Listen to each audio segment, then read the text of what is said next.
Welcome back, everybody, to another episode of Nintendo Rewind. My name is Cody Christian, and I've got a long list of ex-lovers, and I'm joined by Chris Becker, who will tell you they're all insane.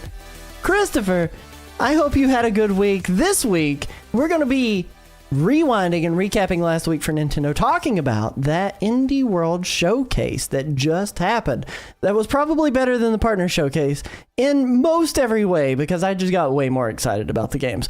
But before we dive into any of that stuff, Christopher, how are you doing? How is your day going? How has your week been? I hope you've been good, dude. Well, thank you for asking. I'm doing all right. I'm doing pretty good. So we were trying to figure out a new show. We finished, we're in the show limbo. You talked about Sunny and not wanting to watch it until you get to season 2, really. We got to season 2. Okay, hey, there we go. Okay. We got to season 2. And also we got the season 2, and we watched season 2 episode 1. I'm having a real low pixel kind of day. But so we got to season 2 episode 2. So we finished season 2 episode 1, and then my dad saw the trailer for the show The Paper. Have you heard of that? I have heard of The Paper. It's a sequel series, but I guess not really a sequel series. It's kind of like set in that same universe as The Office, right? Right, yeah. So it's like it's even got some of the characters from the Office. So then my dad was like, all right, let's start. We started that over. So now we're on like episode 5 of The Office. Okay, season 1. Okay. British Office, American Office? American Office. Mm-hmm. We're back at it. Yeah, well, listen. I don't want to hear these. That happened on purpose. What? I just want to say this was an attack. You've changed. You've gotten more pixels, way more pixels. You're highly defined. Damn it, Sierra. I appreciate the King of the Hill. I'm glad that YouTube's allowing us to curse in the first 2 minutes of a video now. So is damn it a curse? I'm pretty sure that's a curse word. Yeah. Oh, I didn't know that. Wait, damn it is a curse? I don't. You're fine. Like, I'm not saying anything. Don't censor yourself for me. Good, Chris. Yeah, thanks. Although it looks like I have something on my cheek, right under my lip. It's under your lip. That is a beard. Like, it connects with your. You mean like that little smile dimple you got going on there? It's a little smile dimple. Is that a smile dimple? Yeah, I thought it was something on my screen. I was trying to wipe it off. It's because it isn't moving. Yeah, it just doesn't move. It just sits there. Man. But yeah, I was like, you know what? The Office, it's okay. This is jarring. I'm not gonna lie. This is jarring. What's switching? The animation style's just switching constantly. I feel like I'm flipping through TV shows at this point. Mm-hmm. Yeah, just give it a gander, give it a switch. Mm-hmm. But what about? Wait, whoa. What about you? What have you been up to? What's the best thing you ate this week? Well, I've done a whole lot of stuff. The kids have been going to like this homeschool group throughout the week. Yesterday, today, and tomorrow is the last day of it this week. But then we also had art class that I had to take the kids to today. So I've been out of the house a lot more than I usually am, and my social battery is like getting super drained. I'm like, I don't know if I can do it another day, but I'm going to be able to do it another day. Did some swimming, been playing quite a bit of Undertale and enjoying that too. I had a really good time doing some Undertale, going back and playing through that, because I'm trying to prep myself for the weird route in Deltarune because I'm really wanting to go through and finish out my playthrough of that. After I finished up Donkey Kong Bonanza, I was like, you know what? Let's go back to the Deltarune grind. But then I was like, I really kind of want to understand the connections because it's been like 2 years since I last played Undertale, all the way through, and I'm giving it another good go. So it's been really good. I'll also say I've been enjoying playing quite a bit of Fortnite with my boy, Chris Becker here. We've been playing Fortnite. The new season just started and they added the Power Rangers to it. Man, have we been sucked in. I am trying my best to unlock that Green Ranger outfit. And like they have Green Ranger and White Ranger, and then Courtney bought both of us, her and I, the full like red, yellow, blue, black, and pink Ranger sets. And I've been playing through all of those. It's been crazy as far as that goes. But I've been having a really good time, and it feels like a totally different game right now. And I don't know why. Like the map changes are huge. The fact that there are like enemies that you can fight on the map that aren't just like people, that's been really cool too to experience. But just running around as a Power Ranger has just been kind of crazy. It's been kind of crazy. I've been having a really good time with it. I hope you have too. You've seemed to enjoyed it as well. It's quite enjoyable. Yes. You know what? You've actually, both you and Courtney, have been spending a lot of time talking and playing, even when I'm not around, with Flynn, my son. Mm-hmm. And Flynn's been playing with Lando. Yep. So getting a lot of Flynn time in. It's a good thing though. It's a good thing. Getting to be the Super Nintendo dad, you know? Yeah. Meanwhile, we even got to the point where it was me, you, Courtney, and Flynn, and you said something, and Courtney thought you were correcting Flynn. She's like, "Hey, don't do that." I was talking to you. I was talking to Chris. I was like, "Chris, please." No, it's been really good. Yeah, getting some intermingled family time. It's been pretty cool. Yeah, and he'll, and then what else? Oh, you know how I play Halo with my dad. Well, today, before I had my buffalo chicken stromboli,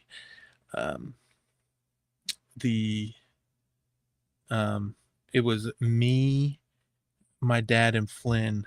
We played Halo Infinite together. Ooh, that's pretty cool. That's pretty cool. Yeah. 3 generations of Beckers.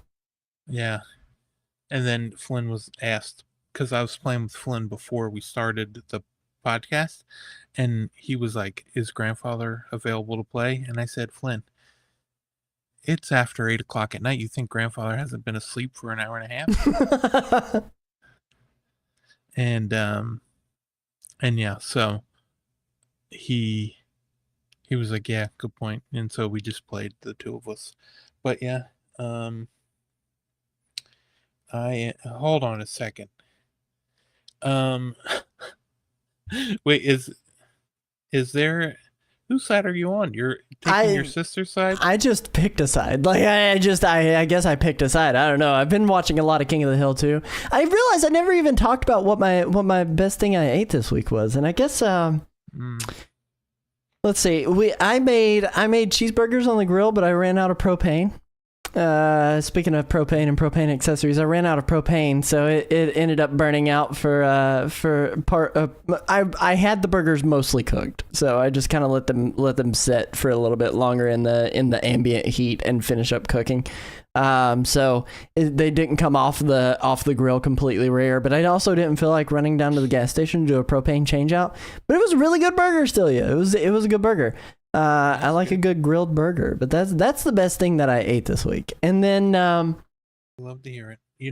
Can we just get something on the record so that it's here on the podcast? Yes. There was a question asked. What was the question? By your sister. Oh, okay. And she asked your son Lando, "Who do you like more, Aunt Cece or Chris?" And that man said Chris. And so shout out to Lando. Sorry, Sierra. You had a good run.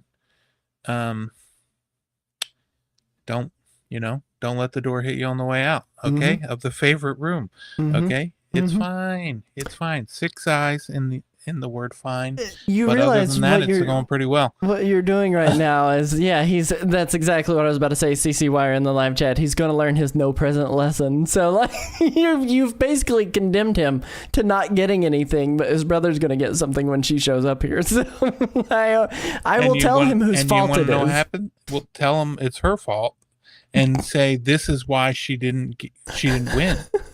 Because it's vindictive. Yeah, because of the attitude that she's, oh my gosh. The way she's treating her poor nephew. I mean, that's golly. I'll tell him you're a vegan, she says. Oh my gosh. Well, listen, we've got quite the show, and we want to try to make sure we make it the most of the way through it tonight. We got a couple of things to get through, but before we do that, I want to make sure we thank our wonderful supporters over at NintendoRewind.com. We actually got a new supporter this last week with Mnemonic Man, but if you would like to directly support our content, every dollar spent on memberships and merch helps us continue to produce this show. There's even a tier that only costs $1 a month, and with it, you still get a shout out. That said, I want to thank our members Calamity Nolan, Sierra Christian, Kiatic, Shiny Bird, and Mnemonic Man for all their gracious support. And just as a reminder, we do have a brand new members-only podcast that's going to be coming out once a month called Nothing Rewind. It's pure unfiltered chaos in the best way possible. Think of it as Chris's tangents and all the chaos he brings, but we do a whole hour of it. So if you want to watch that, the first episode is free over on YouTube right now. You can catch it. It's titled, Is a Footlong Hot Dog Two Hot Dogs? And for all of our $5 tier member and ups, our producers and up will have access to that as well. So please make sure that you guys are keeping it locked on your membership page over at NintendoRewind.com. And before we get any further into this show, we're going to jump into the main topic. Tonight we're talking the Indie World recap. We're talking Dragon Drive, and we're talking about the fact that September currently doesn't have a game for this upcoming September month from Nintendo. So stay tuned, stay with us, and we will catch you right after this bumper.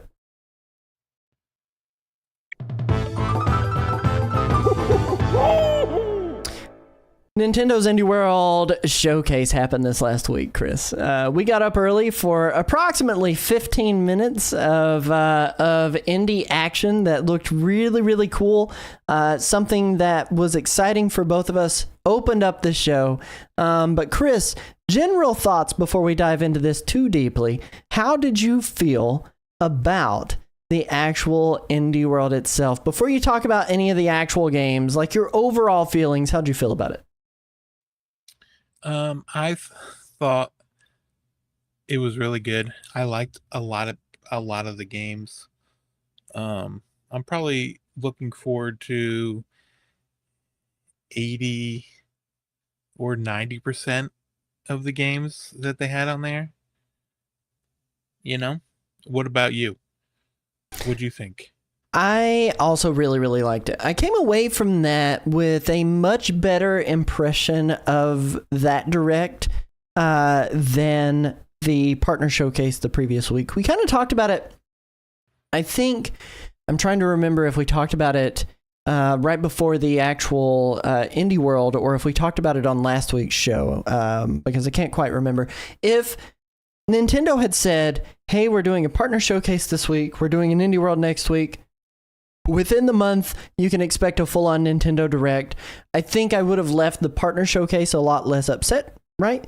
But overall, like if I'm comparing the two, I think the Indie World showcase had a much stronger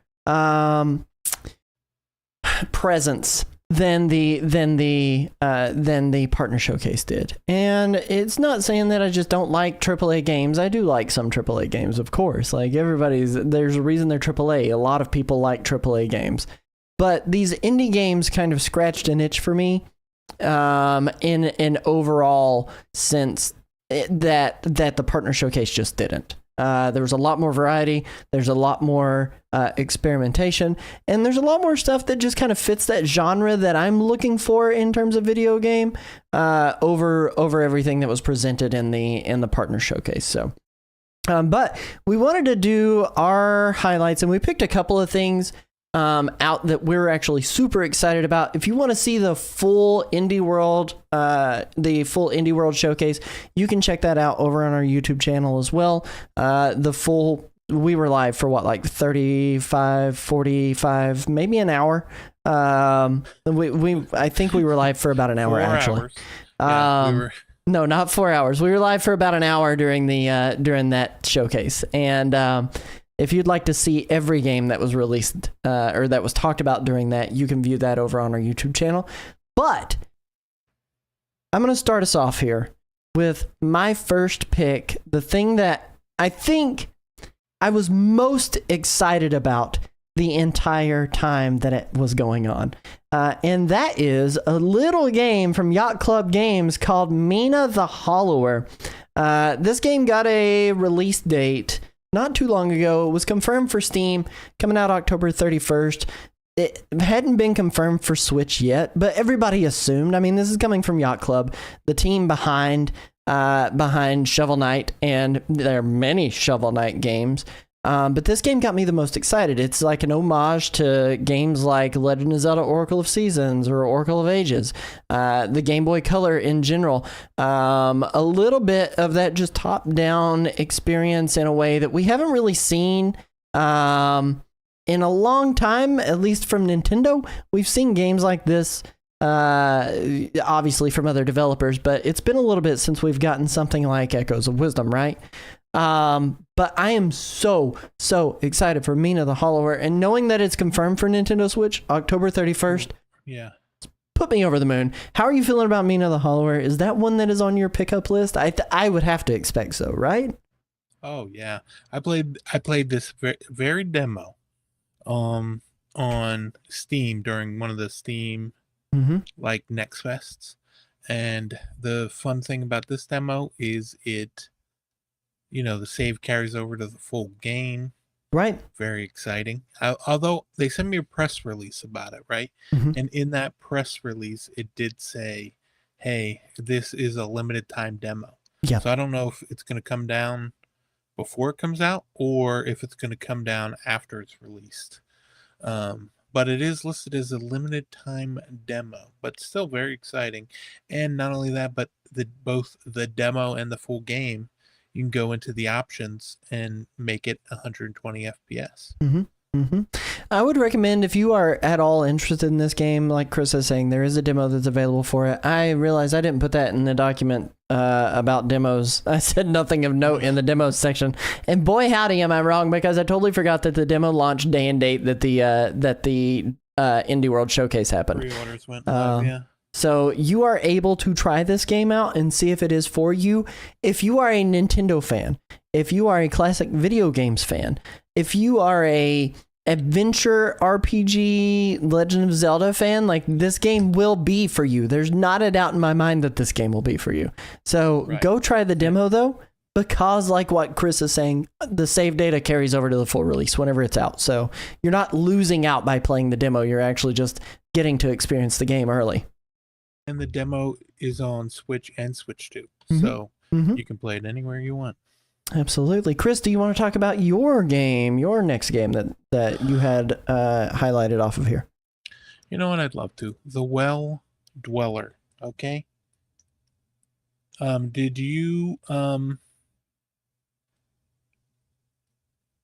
this was a game that I was like, oh, this looks familiar, and it kind of almost looked a bit like Hollow Knighty, right? But then I forgot that it was by Kyle Thompson, and Kyle Thompson also did Crypt Custodian. I don't know if you played that one at all, but it was like a top-down sort of. I don't know if it was a rogue. I don't think it was like a Metroidvania type game, and yeah, you play as Pablo. He's a custodian of the dead, and yeah, it was really good, and that came out 2014. I didn't realize that was so long ago. I think the reason I thought it came out a lot sooner was because it just came to Game Pass. And so now this Well Dweller is 2D. It's also a bit of a Metroidvania type game, and I'm very much looking forward to it. Kyle Thompson, he's gotten 3 games out now, and I have enjoyed all 3 of them. You know, like I like the art style, I like the look of it. I mean, it's coming in 2026. He said it would be out in early 2026. Hopefully it'll be out sooner rather than later. But yes. When you mentioned you were excited for this one, it kind of threw me for a loop because I wasn't necessarily like the most sold on this one. I love Hollow Knight, and I think Hollow Knight is awesome. And this gave me a lot of very clear Hollow Knight vibes, like not to dash it at all. But I was surprised that you picked this one because of the way that it looked so much like a 1990s to early 2000s Flash game that I was like, I don't know. It didn't get me in the same way. I'm not saying that it's going to be a bad game by any means, but it looked a little budget from its graphical styling, and that's totally fine in most cases, but it makes me wish that he maybe had went with a different art style rather than anything else, because the gameplay looks extremely solid. Like, it looks super good. Again, I loved Hollow Knight, and it reminds me a lot of that, but I kind of wish he'd went with a different art style to kind of upsell the game itself. Yeah, well, I think I wouldn't have picked it if it weren't for the game, like the Crypt Custodian, and the other game he did was Islets. Yeah. S is silent, for crying out loud. But yeah, I really liked playing those other games. Mm-hmm. I played the Islets on Switch, and then Crypt Custodian I played it on Steam Deck. And yeah, I really enjoyed playing both of those games. So I think if it weren't for those, it probably wouldn't have been a game that I had listed for sure. Right. And that kind of changes things when you've got a pedigree, right? Like, when you've got a pedigree and it's as good as it is prior, like, it's going to make that game probably sing a little bit better. So the next game that I have on my list of my final highlight here was a little game called Neverway. And this game, it is an interesting, like, I normally would not put this kind of game on my list of games that I'm excited about because it has a little bit of that farming sim aspect to it. But what they showcased here is crazy. First of all, it is the pixel artist on it is the pixel artist for Celeste, which is one of my top 5 indies on Nintendo Switch, on the first Nintendo Switch. And this game looks beautiful, has a crazy atmospheric soundtrack, has a cool, creepy story that they've got going on here, and it seems to be so much more than just a farming sim. It has something that is lurking underneath the pixels, if I may, that kind of is that story hook that's gotten me really interested in this game. I love the soundtrack. I love the way it is stylized. And I like the story that it seems like they're setting up here. Chris, what did you think about Neverway? Is this one on your list? Because I don't know that this one's necessarily going to be for everybody, but it is definitely spoken to me. This one, yeah, it is definitely one I'm looking forward to. I like you said, I like the music, I like the look of it, I like all of that. The one thing I was worried about would be, with it being like, oh, it's a different killer every time. Like, is that something that they are planning? Like, is that part of the story, or is it going to be such a short story that the short story won't even matter? And the one thing I would like is if when we're gardening, if the stuff we're gardening carries over from run to run, so it can keep going. and because otherwise I would be panicked. I would expect it to be something along the lines of that rogue light experience where it's not necessarily, and like you're constantly getting, Yeah. upgrades as you're playing through it, but that'll help carry over. Maybe your sword slash speed is better. Maybe you can grow things a little bit quicker. Maybe you've gained some tools that carry over.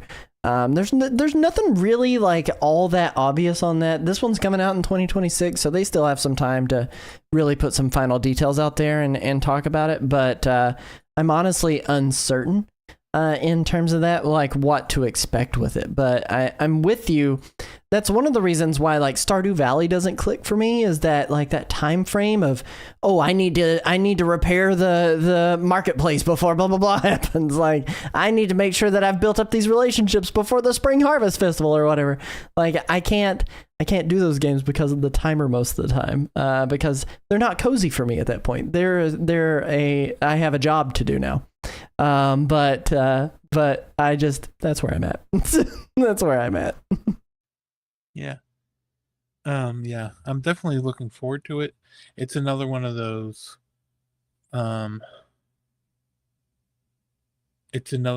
things where I am like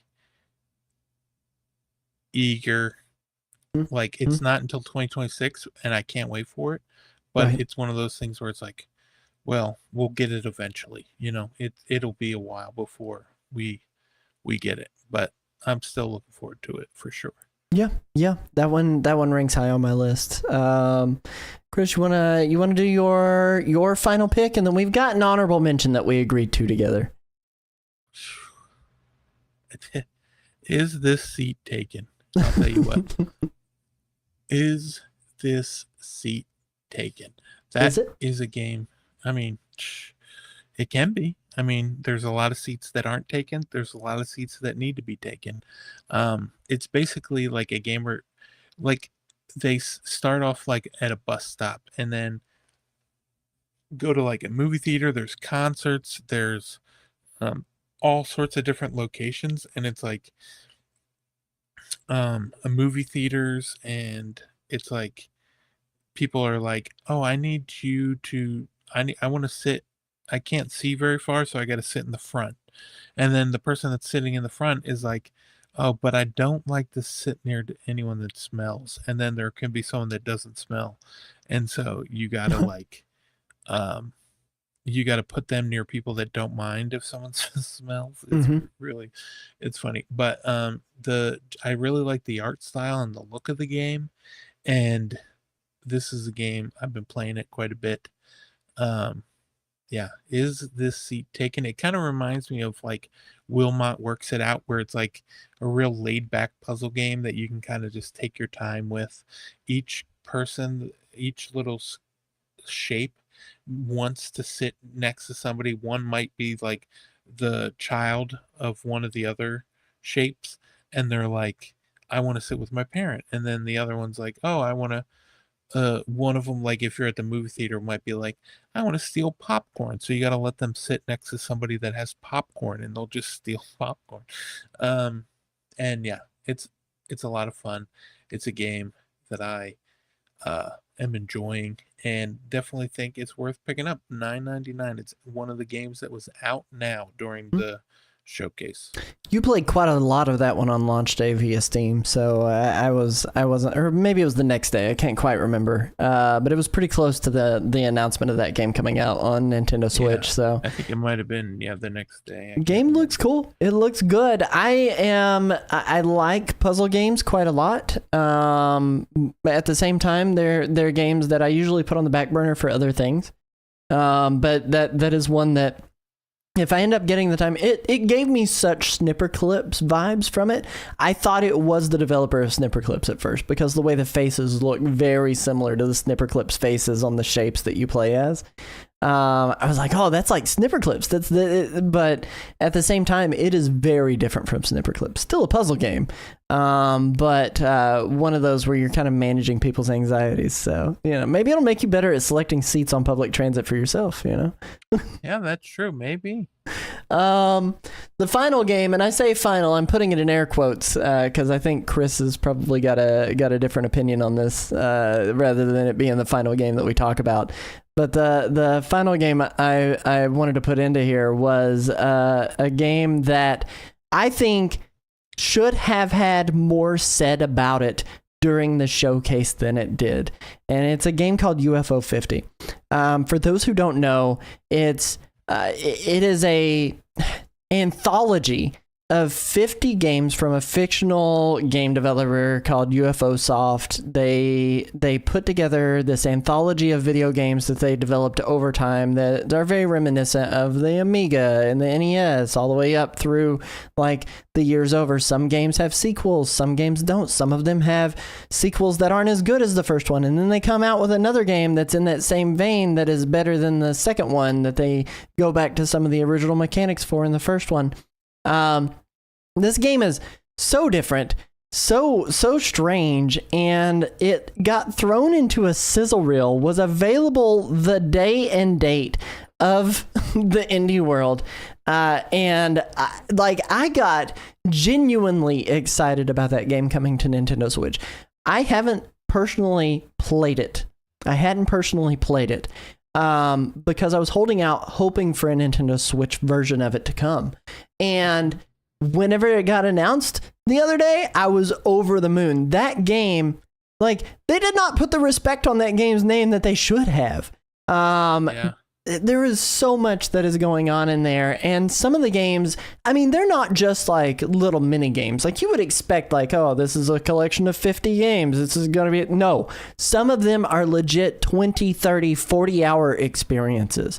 And they work together with a bunch of different developers to make games for this game anthology and put it all under one umbrella. But you got puzzle games, you got roguelikes, you got RPGs, and you get to kind of experience it. I compare it a lot to like Atari 50, where you're experiencing the history of a company through the storytelling of that video game. And there are going to be some games that have recurring characters, some games that are totally unique experiences, something that I think if you like video games, that game is a video game to help celebrate your like of video games in a way that I think no other game really has ever done that before. But I was over the moon about this game coming to Nintendo Switch. Chris, those are my thoughts. What do you have to share about UFO 50? UFO 50. Love that game. I played quite a bit of UFO 50. I played all 50 games. I remember I was like, I'm going to make it through and at least try each of the 50 games. And even if there's only like, there's some games that I played that I was like, I never want to go back to this game again. And then other games that would be like, this could be like its own, like just make more games like this. And I mean, they had like there's like a turn-based Western RPG that's in there that's, like you said, like 20, 30 hours. Mm-hmm. That's probably my favorite game in that set from what I had watched of it getting played. Yeah, there's like an idle game. There's one game that is like a party game where it's like you need to throw a party and you like are recruiting different kids for this party, and like you need to like make it so that like you have like the best party you can without alerting the police. And it's like really good. It's like a real like fun looking like puzzle game. I don't even know how to describe it. It's like tile based where you like are unlocking different characters, which is just the different students. They got different attributes and things like that. And you're like, and this is like its own game that you could spend as much time as you want with it. There's an idle game that you can like start up, load up, and then start playing the other games and come back to it. And then that game was making progress while you were gone. Mm-hmm. And yeah, it's, oh gosh, UFO 50. Even at $29.99, I think it's definitely worth Oh, absolutely. price. Absolutely, Yeah. 100%. The amount of game that you're getting there is ridiculous. It is ridiculous. Right. Yeah. I love UFO 50, and I don't think enough people have played it. Mm-mm. And I feel like more people need to hop on it. It is an unsung indie gem that I think a lot more people need to experience. So, well worth the $30. I have spent $30 on way worse things I've regretted spending $30 on, and this is not one of them that you will regret spending that money on. Right. If you're gonna spend $20 on, Drag X Drive, why not just spend $10 more and get a good game? Yeah. But you're right. There is another game that I wanted to talk about. I already And pulled it's- up the trailer. I figured you would. It's Ball Pit. We were sitting here talking, and I was like, I can't not talk about it. Ball Pit is a game that I did play the demo because the demo is on PC and Mac, and the full game's on PC and Mac, and it's kind of like Alleyway roguelike. Alleyway meets Loop Hero, which took me entirely too long to remember the name of Loop Hero. Thanks to Cody. No, thanks It's to not my Cody fault for that you didn't remembering remember it. What do you mean? For remembering it. Yeah. But no, you were the one that was like, oh, it's Loop Hero. And it's like you're like building this whole base, which I love a good roguelike game or roguelite that like has you doing stuff like, building your base in between going out there and like doing the runs. And that's exactly what this is. And I'm very much looking forward to Ball Pit. Can't wait to play more of it. That game looks so different from everything else on the market in a lot of ways. Like it reminds me of Exit the Gungeon. In some ways, it reminds me of Breakout in a lot of ways. And it absolutely reminds me of Loop Hero. And I mean, it should. The person who's done the pixel art on it is the same person who did the pixel art for Loop Hero 2 as well. So game is cool. Game looks really, really cool. I knew you'd want to talk about it. I pulled up the trailer for it. There was no way we couldn't like not let you get that one out. So, but that one was, when is that one out? October 15th? October 15th, yep. And that'll be out on before you know it. Very cool. Well, we're going to dive into, so those are the highlights. If you're wanting to know every game that is released and their dates, you can catch that Indie World presentation over on our YouTube channel where we reacted to it live. But we are going to dive into just a couple of extra features that were in that Indie World that we didn't get in America Land, and that is the Japanese Direct features.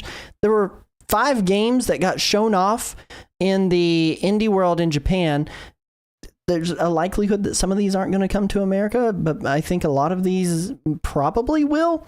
Demon School, it's been featured in a ton of places prior. It wasn't in our Indie World, but it was featured in the Japanese Indie World. Exit 8 is getting a Nintendo Switch 2 edition of it. It's been out on Steam. You could play it. It's kind of like it reminds me a lot of like PT, where like you're walking down a hallway in a Japanese subway, but like weird things are happening. And Right. the difference between that and PT is that you actually have control over the routing. So if you see an anomaly, turn around, walk away from it instead of continuing through it. And it's out on Switch 1. This is the Switch 2 edition was announced. Yep. Which is exciting. Yeah, August 29th, that's coming out. There was another game called Wobbly Life that was featured in there. That Chris, you knew more about Wobbly Life than I did. Why don't you take that away? Because I knew nothing about it. Well, Wobbly Life is kind of like Human Fall Flat. It's like one of those like what would you call that? Physics based. Yeah. Just Physics-based walking around sandbox doing game. Nonsense. Yeah. But it came out Like in Ghost May. Simulator. Yeah. Yep.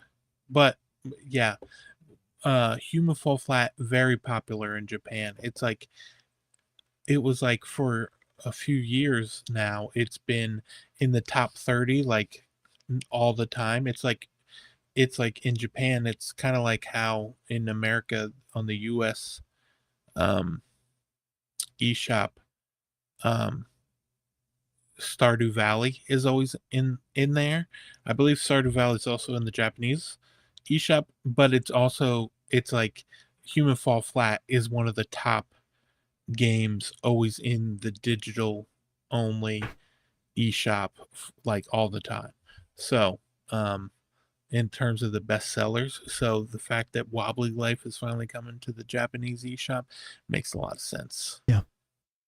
Absolutely. But you can check out Wobbly Life, maybe. Who knows? We'll see. So, and then Moji Yugi, which is, I think that one is the least likely to show up in the American market, mainly because of there's so much Japanese text in it. All the sprites are made up of Japanese text. I think it was kanji, and not the katakana. So I genuinely don't know if we can expect to see anything from that game in America. But if you want to see those games, check out the Japanese Indie World. We watch the US one on our channel, so because we're US. But Dragon Drive, we had a little bit of an experience with it this last weekend. They had 3 play sessions that you could join up. Chris and I joined up on the second one on Saturday, the 9th, for the 8 o'clock time frame, and had a little bit of an experience with it, mostly just driving my face into the basketball goal, and having a really hard time with the controls. It's a whole lot of pushing and a whole lot of pulling on those Joy-Cons, dragging them. Chris, you want to tell the people what Dragon Drive is before we dive into the actual impressions? Yeah. I would say it's a 3-on-3, almost, what would you call it? Like a, almost like a, what was it? Rocket League type game where it's like basketball, but with the they're not wheelchairs, but definitely 3-on-3 sports basketball game. Futuristic, I want to say. It's supposed to be futuristic with the armor sets that they're wearing. And I think you're playing as robots. Yeah. Are they different robots? Because you can change. Yeah, there are 3 different styles of robot that you can play as. So you've got the guard, you've got defender, and then you've got forward or rusher. I can't remember what the terminology was in the game. I'd have to pull it back up, and unfortunately the playtest is over, so I don't even know if I could load into the menu to see what the game was. But yeah, I mean you're pretty much spot on. I mean it's 3-on-3 hoops, but you're a robot confined to a wheelchair. So it is. I have mixed feelings on this game, and I'll tell you why. And it's because when I was playing it, I was having fun with it. Like, it wasn't unfun, but it wasn't exactly what I would say would be something that would keep me coming back to it months later down the road. It reminded me a lot of ARMS, especially back when ARMS first launched. It reminded me a lot of ARMS, but was more physically involved than ARMS was. Right, yeah. Yeah, especially because there is no option to not use mouse controls. And in ARMS, there was an option to turn off motion controls if you want. Yep. You could use a Pro Controller. You can't do that with Dragon Drive. No, you are specifically locked to using motion controls the entire time, which I wouldn't say is necessarily the worst thing, because that's what they're trying to show off, is like the mouse mode controls. This is our mouse mode exclusive game. Like, we haven't had that come out yet, and this is the one that it's like, okay, exclusively mouse mode. You're going to play it like this. and that's their expectation. But I just, I don't know, man. Like, I really, really want to like this game, because there are a lot of redeeming qualities about it, because it was fun. Like, it was fun, but it was only fun for like an hour for me, where I got so physically tired from playing it. Afterwards, I was like, man, my shoulders hurt because I'm sitting there dragging my hands on my desk the entire time. One of my biggest complaints with this game is that, like, the movement felt a little bit clunky, in that, like, I couldn't figure out how to properly turn and stop on a dime to really get angled correctly to go and do these interceptions that they want you to be able to do. Like, in order to steal a ball away from a person, you have to ram them directly in front of them. And that is so hard. That is so hard to do. But it's not that it's bad. It's just that it's just really difficult. It's just really difficult to get lined up and hope that you're in the right space to be able to do a proper interception of the ball against people. And really what I found was, if you can make a breakaway in this game, dude, it's Jover. Like, if you can get that ball first and make a breakaway right there, like, it was so easy to get past everyone, and I got set up to do a shot. I didn't have anybody in the way. I did not have anybody in the way to make that shot. So it did make it kind of trivial if you get the ball early and you don't end up losing it. So. And so my question before we started the show, I was like, I have a question for you. Oh yeah. And then I was like, you know what? I'll wait and I'll ask it when we're on here. And so my question was, what do you think you would be more likely to play this game, or at least give it another shot, if they added pro controller support or just controller support as opposed to the mouse? I think I absolutely would consider it. Definitely. Actually, no, not even consider it. I would probably actually play it. Because like I said, like, the biggest, I had that complaint about, the controls did not feel precise. And obviously that's because you're using motion controls, right? Like, they're not super precise because you're dealing with momentum and coasting and trying to not, get hurt or knocked out of the way, right, or whatever. But and all games deal with motion controls differently. Yeah. Like, they handle them differently. They deal with the way they control differently. And yep. Yeah.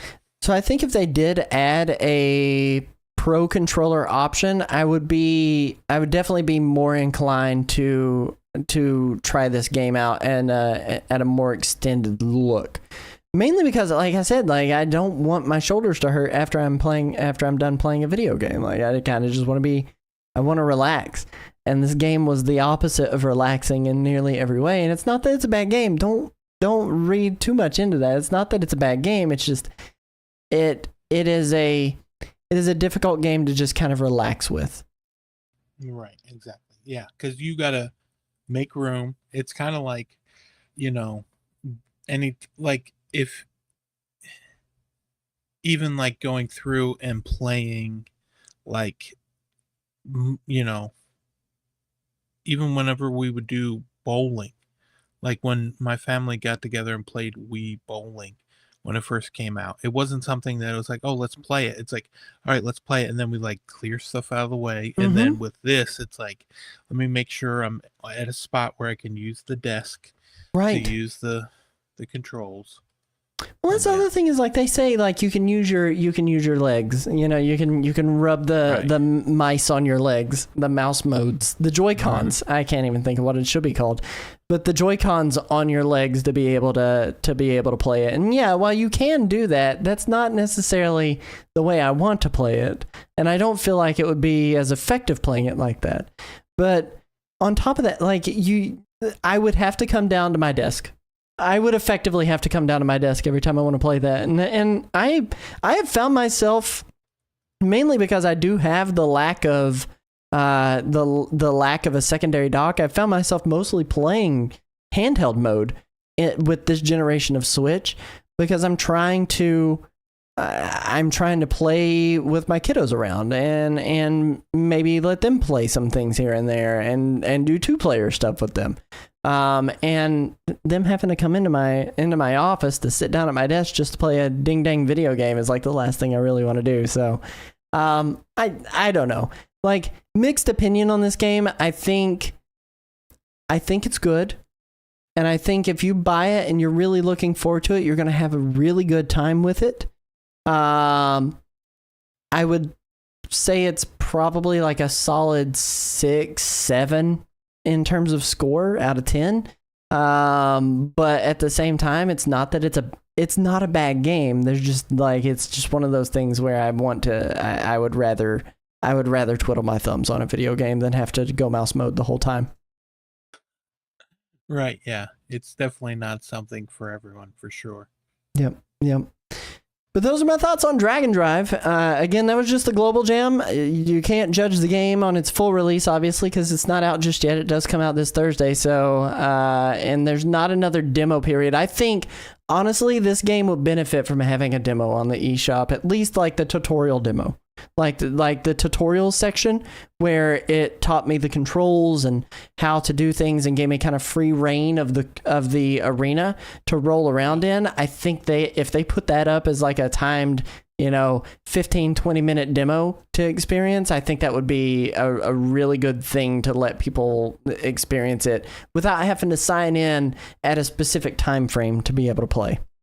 Right. Or like bring it out and be like, oh, here it is, it's coming out, and you can play it all weekend for free if you're playing with a friend, that owns the game. Or which I think it is game share capable. I think it is. So let me actually double check that data before I commit to saying that. I'm gonna scroll.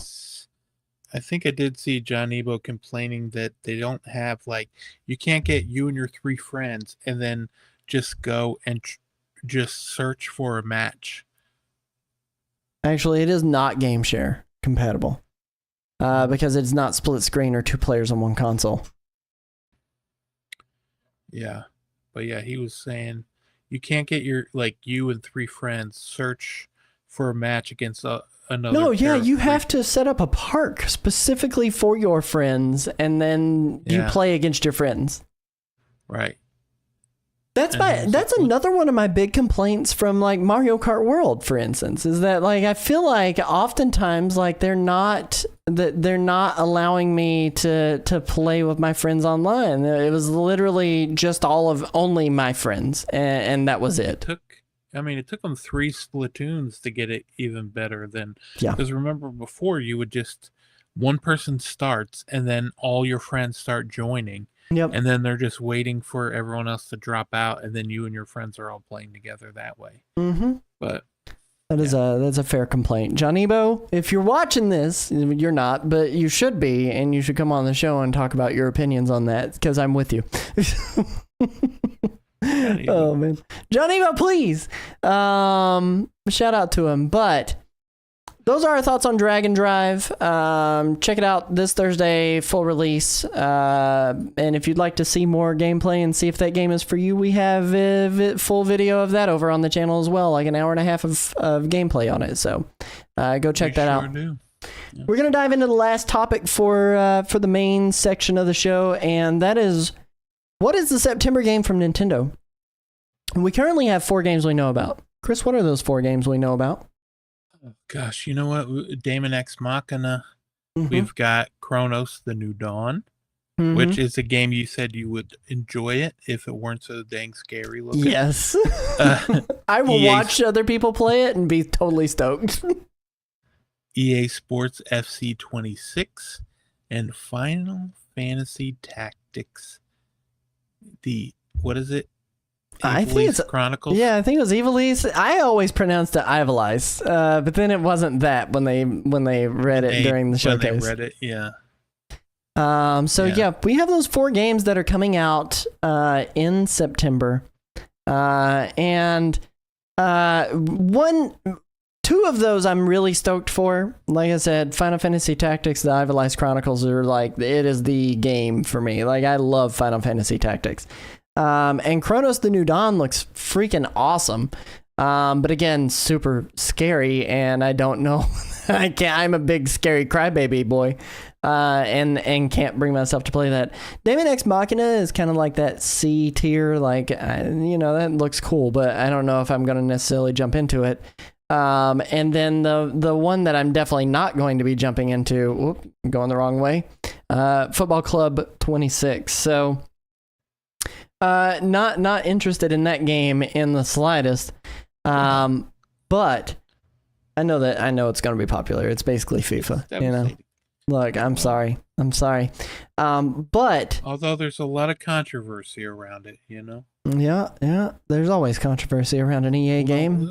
Well, the controversy is it's like Nintendo and EA both say different things about the game. I think Nintendo says it is basically the Switch 2 version is basically the Switch 1 version, which is not the same as the next gen version, but EA's website says it is the next gen version.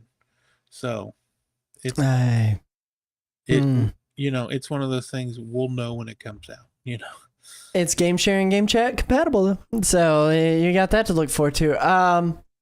But we do have two games that currently do not have dates beyond 2025. So these games will release within this next 4 months of what's left. And that's Kirby Air Riders and Metroid Prime 4 Beyond. And we have one game Beyond that has a winter time frame, which is Hyrule Warriors Age of Imprisonment, and that is winter. And then one game that has no date at all, no 2026, no 2025. We don't know when that's coming, and that's Splatoon Raiders, which is kind of like the spin-off game from the regular Splatoon franchise. It looks like survival crafting is what it reminds me of. But there's a possibility of a direct happening within the next 4 weeks, but without that, all we can really assume is that there's nothing else for 2025 at this time, which would be really unusual for Nintendo because they like to do one game a month on average. Now, whether or not you see a game come out every month, that's not really the case all the time. But, they average one game a month. The original Switch 1 had 11 first-party games launch within the first 9 months that it was on the market before it clicked over to, the next year, 2018. So they had Breath of the Wild, 1-2 Switch, and Snipperclips that came out March 3rd. They had Mario Kart 8 Deluxe that came out the next month in April. They had ARMS that came out 2 months later in June, so they did skip a month. They had Splatoon in July, Mario plus Rabbids Kingdom Battle in August, Pokken Tournament and Fire Emblem Warriors both in September. In October, Super Mario Odyssey. November, they skipped, but just barely because December 1st, Xenoblade Chronicles 2 released. So there's that section of games. So they did 11 games featuring first-party IP or first-party IP characters being featured in a partner game. At the end of this month, we will have had 4 first-party games that have released, which are Mario Kart World, Nintendo Switch 2 Welcome Tour, Donkey Kong Bonanza, and Dragon Drive, and 2 Nintendo Switch 2 Edition paid DLC story expansion upgrade situations. And that's going to be Jamboree TV for Super Mario Party Jamboree, and Kirby Starcross World, which is the story expansion for Forgotten Lands. So even if Nintendo has a game planned to avoid partner timelines and place themselves at an advantageous time frame to have a game come out, what date would you expect, Chris? Nintendo typically releases on Thursdays, and we talked about the first games. The 5th is Daemon X Machina and Chronos New Dawn, and the 26th is Football Club 26, and the 30th is Final Fantasy Tactics. So that leaves us with like the 11th and 18th being wide open, but there's also the 4th and the 25th. Right. And also, I don't think Nintendo cares about what the third party's doing. in terms of like releasing their own games. Like Mhm. they'll be, they'll be. You know what? If we're gonna release a game, we're gonna release a game. If it comes out the same day as your game, I mean, they've done it before. They'll do it again. Um, and then not only that, but one thing that they will do, they do like to release a game a month. Mhm. But with Kirby coming out on the 28th of August, that almost to me makes it for I could see Nintendo being like, that's our September game, because it comes out the 28th and then people are going to be buying it all September, so they don't need to really release anything until the end of August. Right. But then, or the end of September. But then they Or also, beginning of October. right. Yeah, because a lot of times, Pokemon doesn't really have anything to do with what they're doing either, you know. Yeah. But with them calling Hyrule Warriors a winter game, and Kirby a winter game, one of them I feel like is November, the other one's December, or could be January. Well, I don't think they said Kirby Air Riders is winter though. They just said 2025. Yeah, well, Now, me personally, if you were to ask me what I feel about it, I think a winter time frame makes sense for that game. November, maybe beginning of December, for Kirby Air Riders, and that's if they don't push it, because that could still happen. We're a few months out, then Sakurai could be like, I need a little more time to perfect this. yeah, but it does just say 2025. It could be the September game for all we know. Just Kirby, the 28th of August, and then, coming out, a week later, Kirby Air Riders.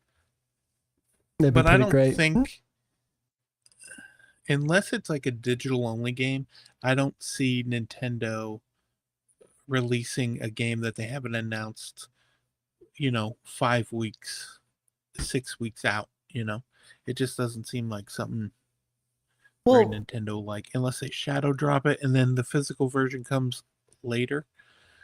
I mean, that could always happen. Here's my question then, I suppose, because you kind of have a different opinion than I do in terms of whether or not they care about conflicting with whether a partner game is coming out on a specific date. I would agree with you in the sense that they don't really need to care, but at the same time, they have a 2-week gap where they could release something where there are no other games. There's nothing to compete with.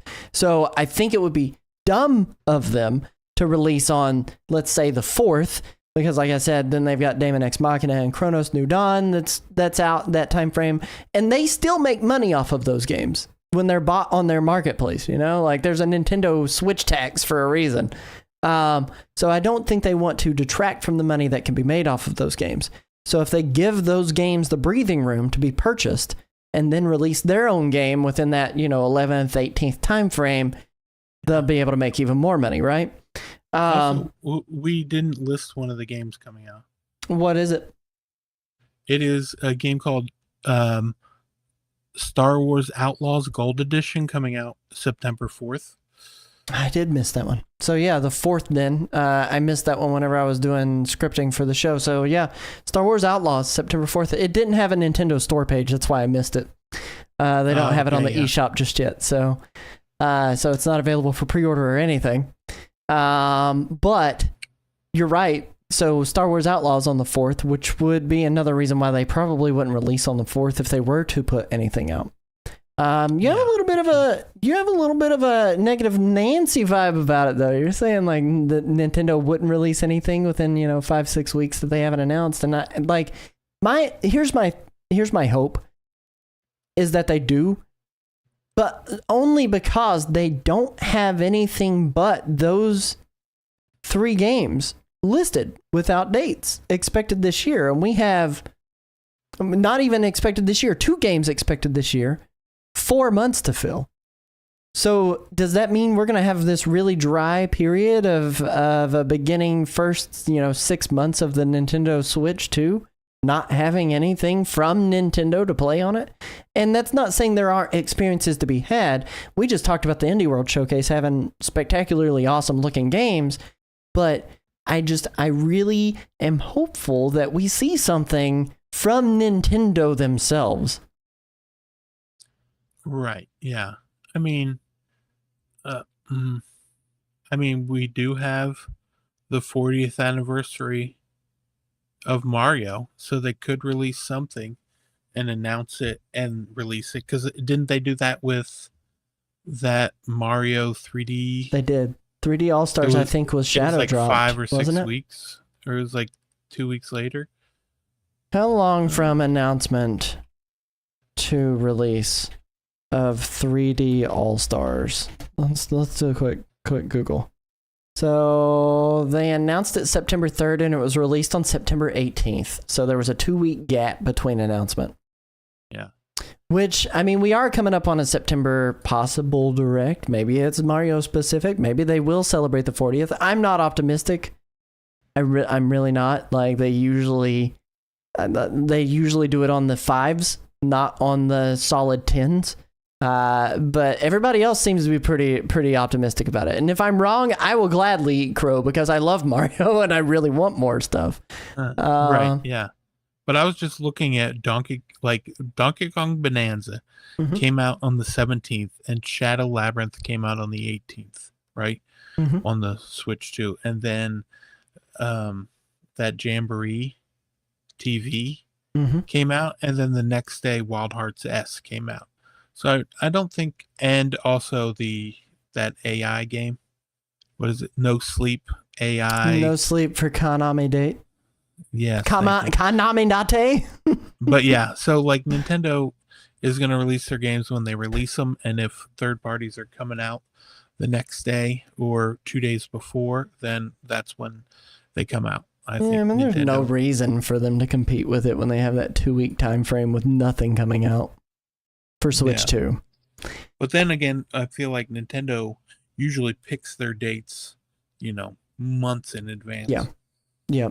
It almost feels like a lot of these partners and indie developers kind of just they pick a random date out of like, how soon can we launch? Like it kind of feels that way at times. It's how quickly can we launch on that console? I'm very curious what it's going to be like, because Gamescom is that next week? That is on the 20th, yeah. Yeah.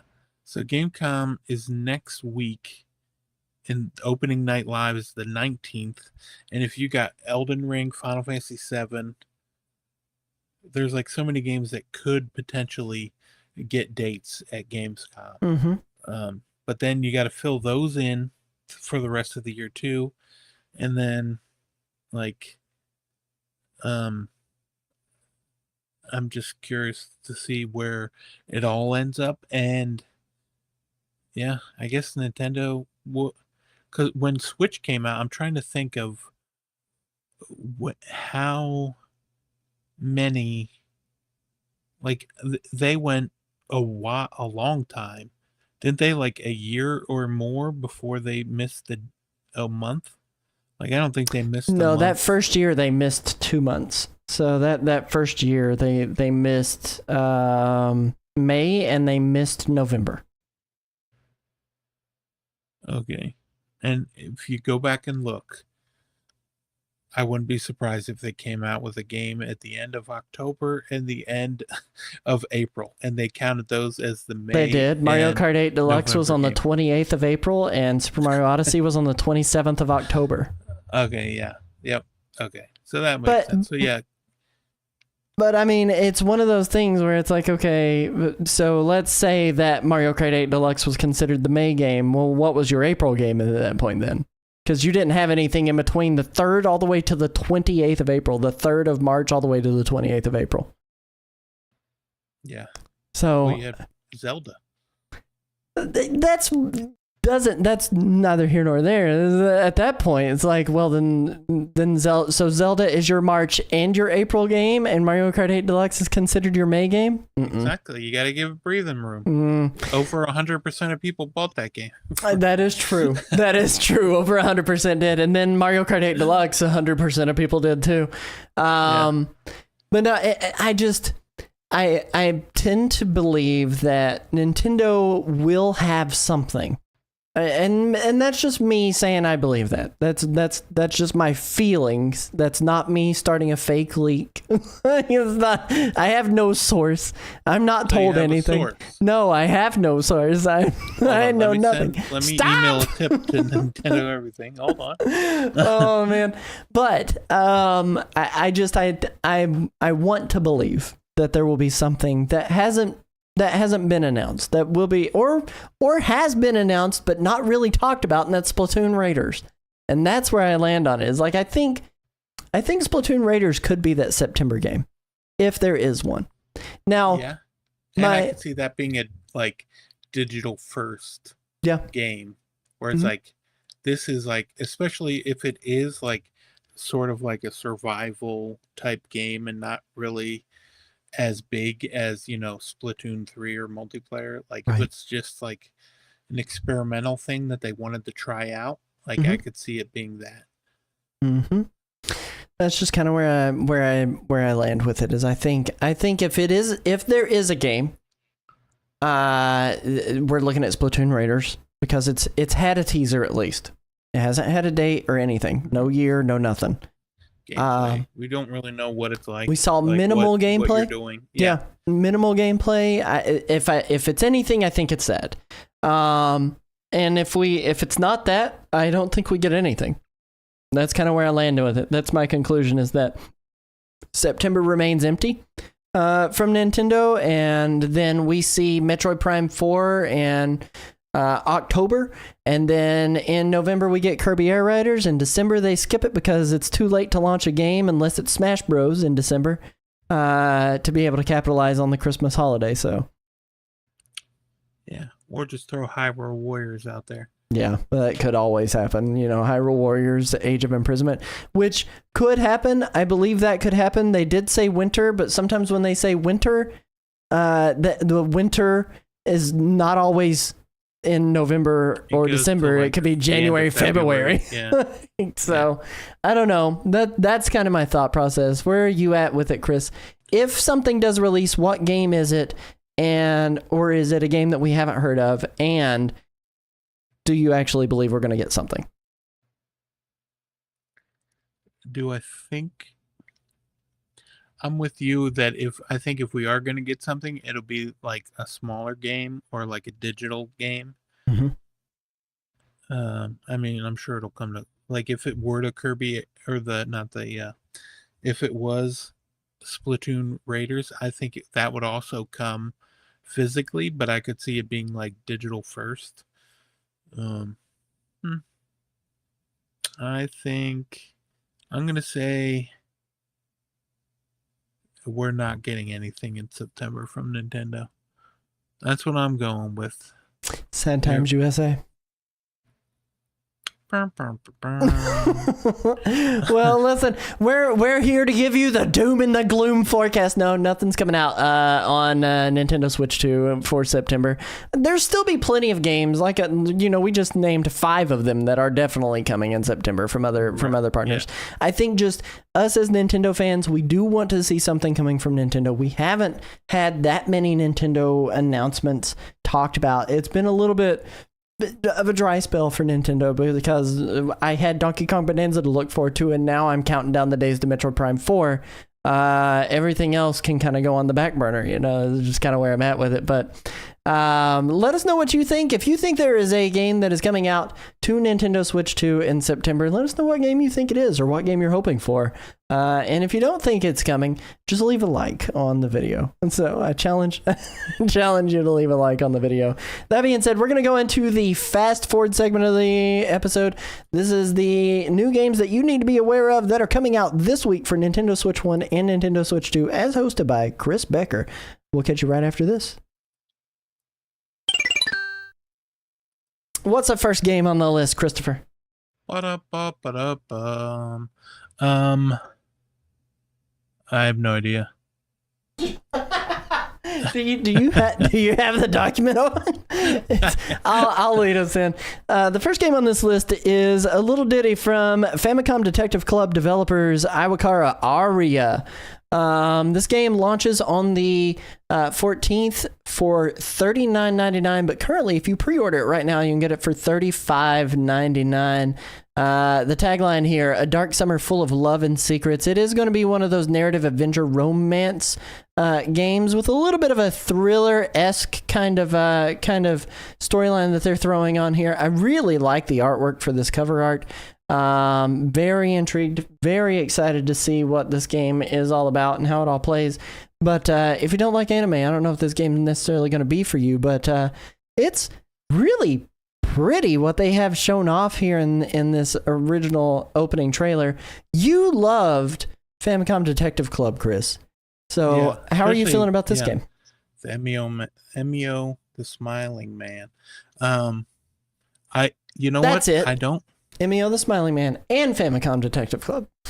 Right. Well, I think Emio the Smiling Man, Famicom Detective Club, wasn't that what it was, the title? I forget. Yeah, it was a threequel. But they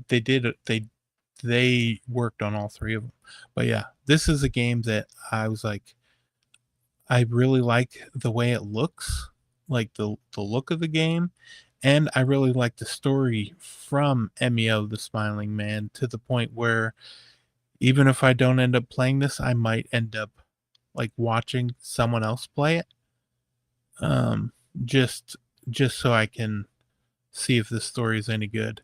And of course, Mel's going to be playing it, so I'll be sure to get the scoop from her. Is this Mel's genre of game?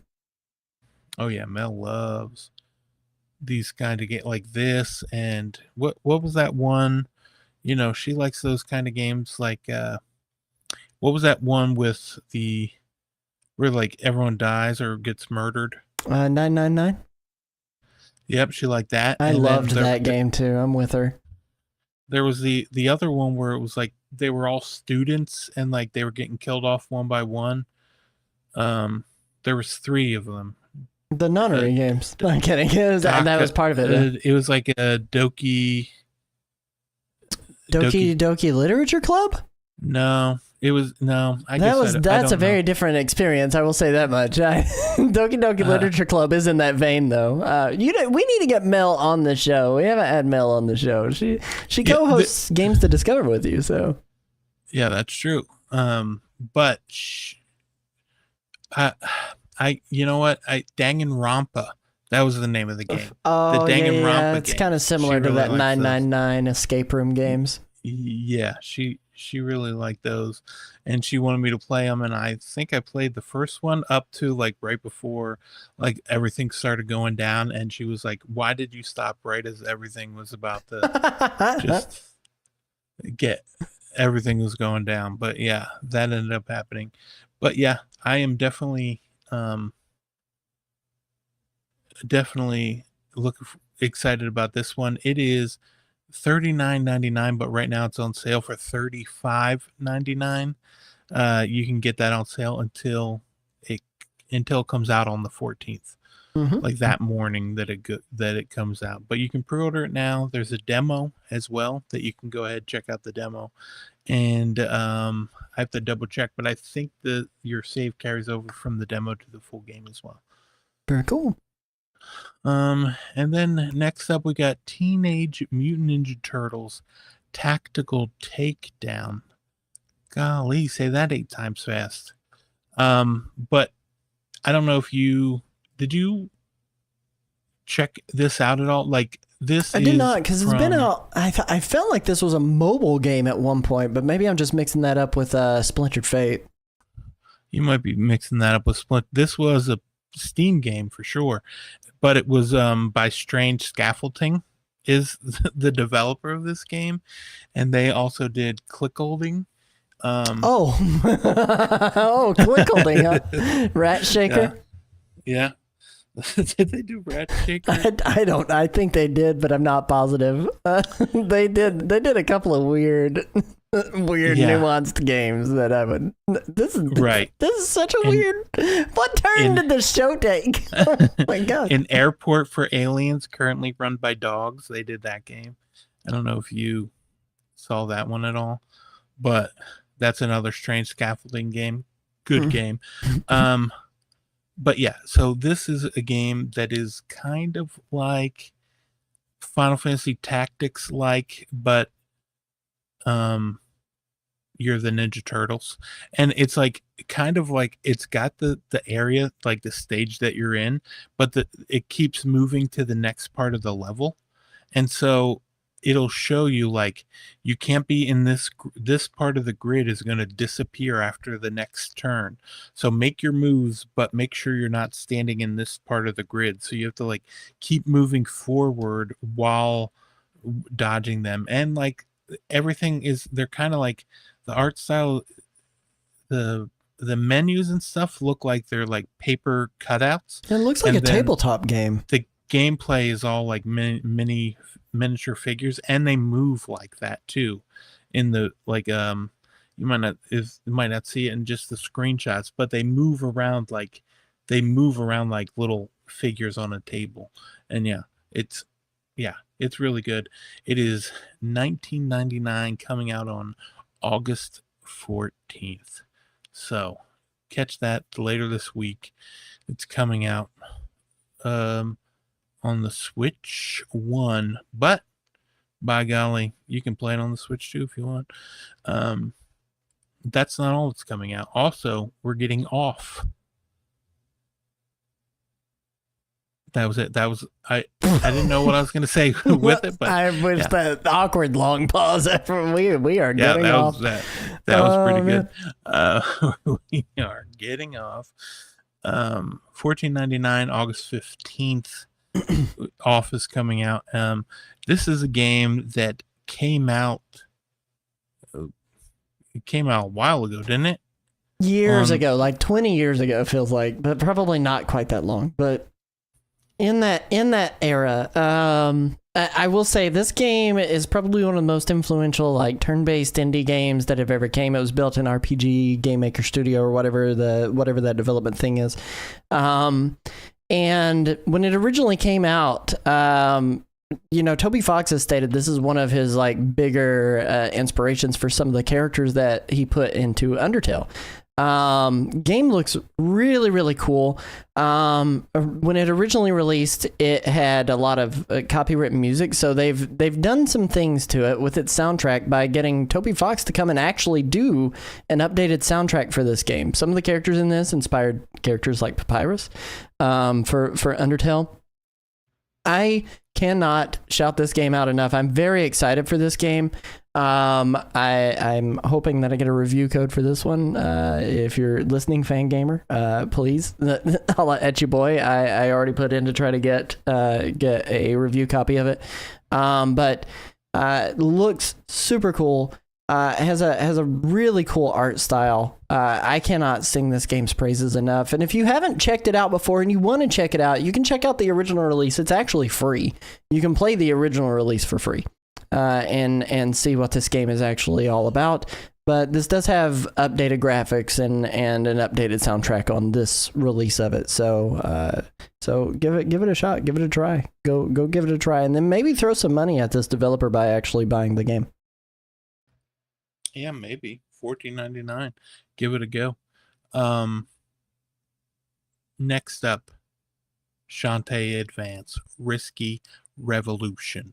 Let me ask you this: how do you feel about the Shantae games, and do you mess with them? I like the Game Boy Color one. I have that one physically after Limited Run did a re-release of it. But I haven't stuck with the series or played any of the other games. I really like this game. It gives me like a more refined Disney's Aladdin vibe. I like the gameplay. I like what you're doing in it. I like the you've got a lot of verticality in the levels with what you're experiencing in these games. But no, I like these games. I think they're cool, and this is cool because this one's never actually ever been released, even though it was made for the Game Boy Advance. Right, which is very exciting. I love it. Plus, I'm a fan of Way Forward. Shout out to Way Forward. And this is coming out August 19th. So my goodness, this comes out next Tuesday. And there is a regular edition and a digital deluxe edition. The digital deluxe edition is $34.99 on sale until the 26th for $27.99. And then the regular edition is $24.99 regularly and on sale for $19.99. Do you know what the difference is between the regular and the deluxe edition on this? I'm not even sure because they don't put it in the description what you're getting extra for the deluxe version of it. So according to this, you get with the digital deluxe edition, you get 3 stylish digital deluxe edition costumes. Oh, maybe that. Unless that's a power-up transformation. Oh my goodness. I gotta get that off the screen real quick. I mean, if you're playing Shantae, you know she's gonna be risque. So God, goodness, what are you getting on the screen there? But yeah, it is I believe it might also have the soundtrack. I have to double check, but you know how sometimes the for some reason sometimes the eShop will tell you what the difference is, and then other times it doesn't tell you. Like sometimes it's like just hard to even find what it even comes with other than those 3 costumes. I mean, maybe that is it. But yeah, I'm looking forward to it.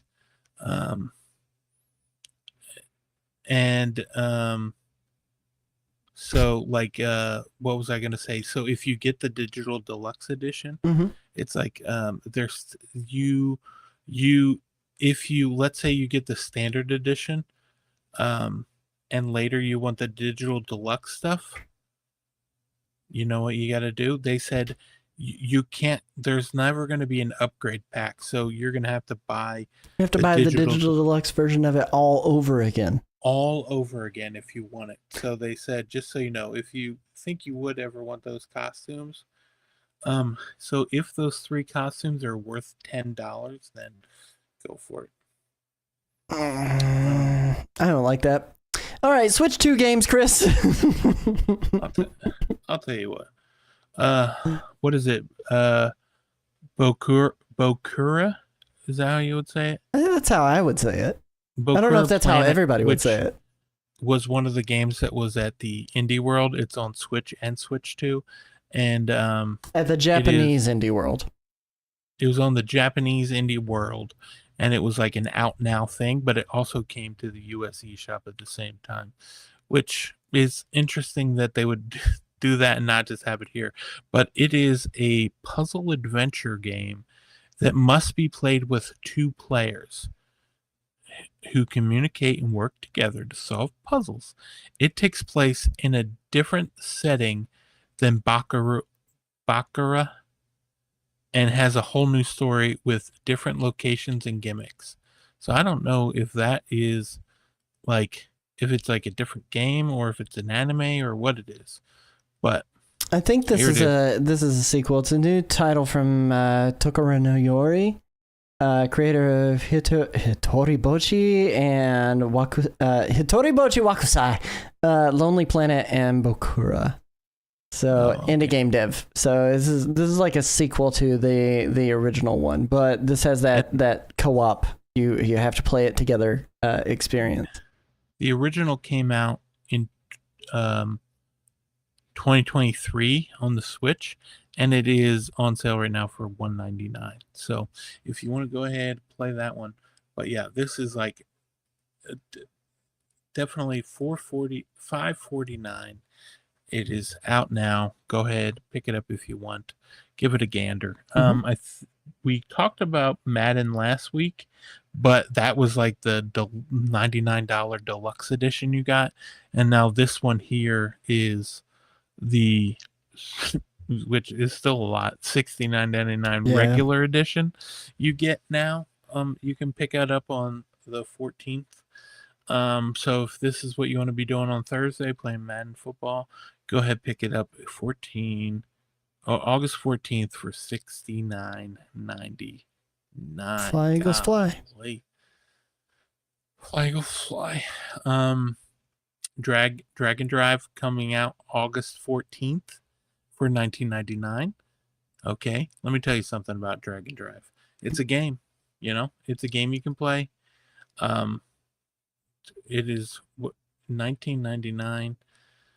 I mean, I guess you gotta charge that Nintendo tax for it to be $19.99. It is out August 14th. I don't know what else to say about it. We talked about it more than I feel like we need to on this show. But yeah, Drag and Drive. I mean, this show is a Nintendo show. This is the new Nintendo hotness.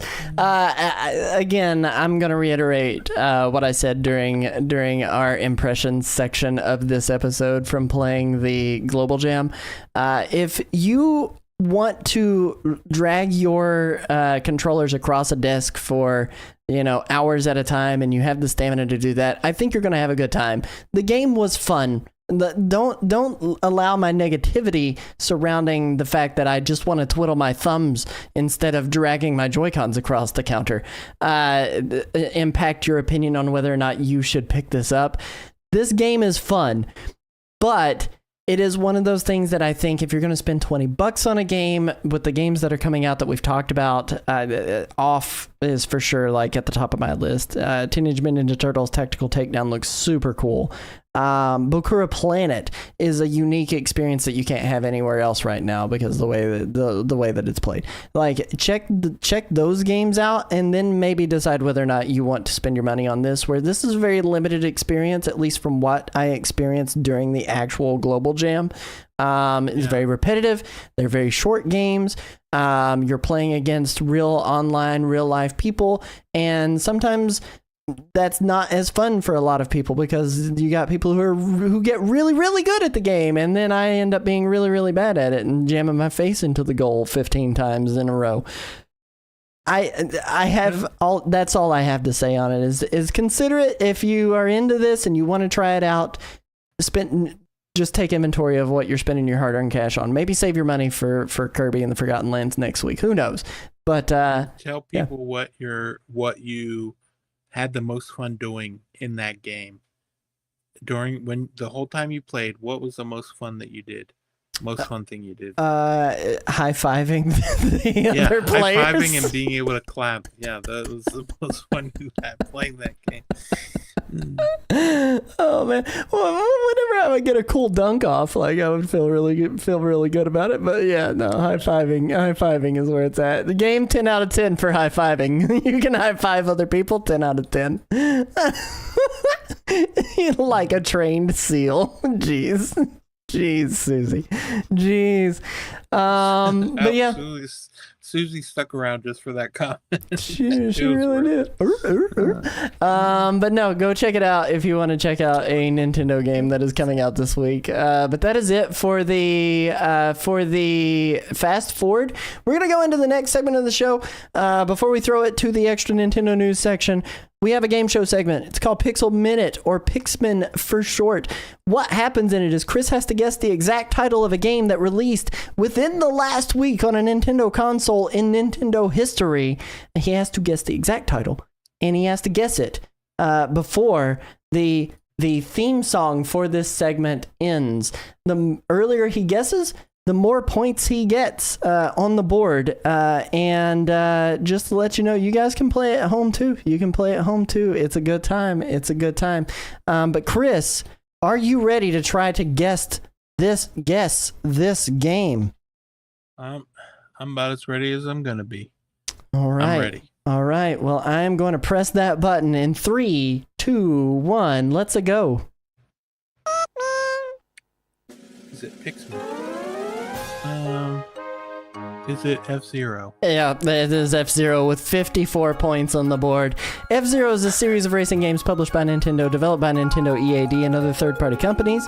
The first game was released for the Super Famicom in Japan in 1990. It came out November 21st, 1990, but August in 1991. F-Zero is the first game in the F-Zero series and was a launch game for the Super Nintendo Entertainment System, was re-released for the Virtual Console service on various Nintendo platforms, and as part of the Super NES Classic Edition in 2017. The game takes place in the year 2560, where multi-billionaires with lethargic lifestyles created a new form of entertainment based on Formula One races called F-Zero. The player can choose between one of 4 characters in the game, each with their respective hover car. The player can race against computer-controlled characters in 15 tracks, divided into 3 leagues. Congratulations, Christopher, on getting that with 54 points on the board. What are you going to do with that win? Not play F-Zero, but I did know it was F-Zero thanks to the color palette, you know? Yeah, I mean, I told you before the show started, I was like, you're probably going to guess this instantly, and if you don't guess it instantly, you're not going to guess it at all. Like, it is...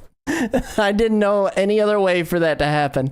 And boy, you really did know that one super fast. Nettis sums it up the best. Well, that was fast in the live chat there. Yeah. But Chris, we do have a little bit of extra Nintendo news still left on the board here. Over on My Nintendo, you can grab a new Pikmin Sunflower wallpaper for 0 platinum points. That's free. For those who are counting the amount of platinum points you have to drop on it. I know, right? Crazy. It's free. NSO icons. There are a new set of Drag and Drive icons available right now. They'll rotate on Wednesdays until August 27th. Mario Party Jamboree icons are available. Those also rotate weekly on Wednesdays until the 20th of August. Play and redeem icons for this month are Wario Land 3 and 4. A Nintendo Switch Online Plus expansion pack membership is required to claim them, available until September 1st. And if you participated in the Global Jam, like I did, for Drag and Drive, you'll get an exclusive icon that could take up until August 29th to be delivered. Nintendo Music, we got Captain Toad Treasure Tracker on the platform, so you can listen to the soundtrack for that wonderful game. The first 4 songs on that soundtrack are the exact same song 4 different ways, but you can listen to it. The rest of the soundtrack's really good. Sales and deals, there's a Play Together sale that's going on until August 17th. So go get yourself Portal 1 and 2 for $5. 2 of the greatest games ever created. Go buy it. It's $5. Devolver Digital, though, has a sale that's going on for games like Cult of the Lamb, Pikuniku, Broforce, and Swords of Ditto, Mormo's Curse, and those are all up to 85% off. These games are amazing. I can recommend all of them. Chris will vouch for them too, as our local indie aficionado. And then, in terms of demos, I said there was nothing of note this week, but boy howdy was I wrong. What was the game that had a demo that I should have mentioned? Mina the Hollower. Yeah, Mina the Hollower. Go play it. Go play Mina the Hollower on demo. The save data carries over too, so you can experience it. And then events. Pokemon Terra Raid series to catch Shiny Chien-Pao is continuing until August 17th. You gotta kill him 1,000,000 times to be able to get him as a mystery gift. News highlights. Japan's largest running RTA speed running event. It's called RTA. Think of it as games done quick for the Japanese audience. Removed all Nintendo games from their upcoming schedule due to Nintendo informing them by a legal entity that they will need to get approval for each game during each event going forward. This isn't the first time this kind of thing has happened. Evo is known to remove Super Smash Bros. From its event, so it's unfortunate. But in Japan, copyright laws are extremely strict, and they're defending their ownership of those titles, essentially. Metroid Prime 4, Elden Ring, Final Fantasy 7, and Silk Song. What do those games have in common, Chris? What do they have in common? Mm-hmm.